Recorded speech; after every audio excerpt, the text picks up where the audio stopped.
Sacral neuromodulation is currently used to treat worst-case patients who suffer from fecal and urinary continence and incontinence. Current modulation methods require a neurostimulator and a lead to be surgically implanted within the patient's sacrum. This invasive therapy can cost up to $46,000 and comes with multiple risks. Efforts to stimulate the sacral nerve at the S3 foramina non-invasively have been unsuccessful due to a variety of problems. Stimulating from the skin surface to the depth that is required will cause damage, burning, and pain to the patient. Higher frequencies can be used to increase depth penetration. However, nerve stimulation at high frequencies is shown to be ineffective. This poses the idea of using the superposition of two high-frequency electric fields with a slight difference in frequency. Current literature demonstrates the feasibility of the stimulation method. Animal studies show that non-invasive deep brain stimulation on the hippocampus of a mouse can reach the motor cortex without stimulating any overlying cortex. Computational models show stimulating the sacral nerve in people is also feasible, and benchtop trials have been attempted. However, due to a lack in electrode technology, all benchtop trials are conducted using 2D electrode arrays. My project documents the design and production of a 3D electrode array to determine the power distribution of resulting electric field packets in benchtop trials. 25 plunge electrodes, a PCB, and a stabilizing plate are the key design features of the 3D electrode array.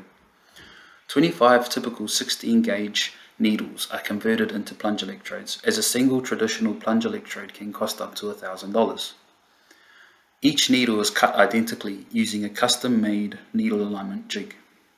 A second jig is then used to evenly space 0.2 mm holes 5 mm apart in a heat shrink tube. Wires are then threaded into the evenly spaced holes, and the needle is then inserted into the mask. Finally, an epoxy is injected into the plunge electrode mold and removed after 24 hours. An alignment plate is designed to evenly space the electrodes 10 mm apart. The plunge electrodes are then sandwiched between the alignment plate and a PCB that connects the electrodes to an acquisition device. The 3D electrodes are then tested using a benchtop phantom and chicken breast.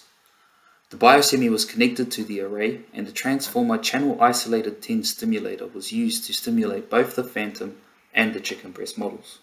Analysis of the center electrode from benchtop trials show expected results of a 20 Hz envelope. A FFT analysis of all the channels is used to show the amplitude of the electric fields. The variations in amplitude are likely due to the location of the electric field packet and the locations of the electrodes. For stimulation using identical electric fields, it is expected that there should be no electric field packet.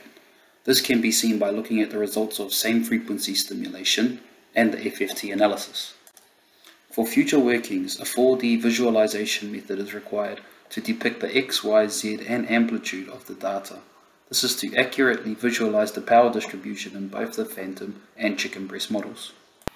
Special thanks to my supervisors Saeed and Melanie and the research team at Alighaleh. Ko te arawa te waka, ko tarawera te maunga, ko wharengaro whakaranga tira tangata tōku ingoa, mauri ora.